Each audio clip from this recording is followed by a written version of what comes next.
সন্তানের মাদ্রাসার খরচ চালাতে ব্যবসায় নেমে পড়লেন মা।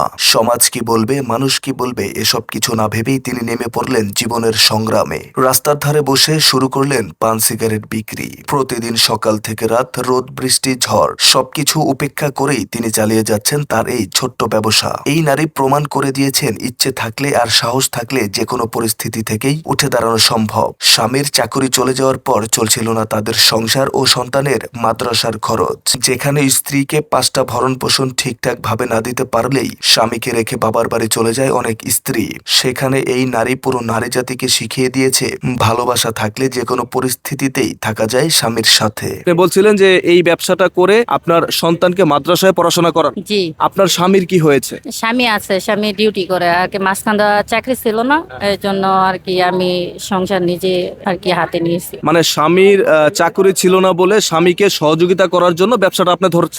জি, একজন স্ত্রী হিসেবে স্বামীকে কতটা ভালোবাসলে আসলে এইভাবে করে স্বামীকে কাজে সহযোগিতা করা যায় বলে মনে করেন আপনি? অনেকটাই, মানে ওই যেহেতু আমার সংসারের দায় ভাই নিতে পারে, তো আমিও নিতে পারবো না কেন? ওর সুখ দুঃখ দুজনেই শেয়ার করি। আপনারাও তো দেখেন যে অনেক মেয়েরা স্বামী 5টা ভরণ পোষণ না দিতে পারলে সংসার ছেড়ে চলে যায়। তো আপনি আসলে চলে না যে কষ্ট করে ব্যবসাটা করতেছেন, তো যারা চলে যায় তাদের উদ্দেশ্যে আসলে আপনার কি বলার রয়েছে? বলতে চাই যে নিজেরা দুজনেই সুখ দুঃখ ভাগ করে নিয়ে, মানুষের ইয়ে লেগে কি ওটা কি বদলাই যাবে? বদলাইবে না। ওটা মনে করেন যেহেতু দুজনে শেয়ার করতে হইব, দুজনে বুঝতে হইব যে ওর দুঃখের সময় ওর থাকতে হইব, পাশে থাকতে হইব।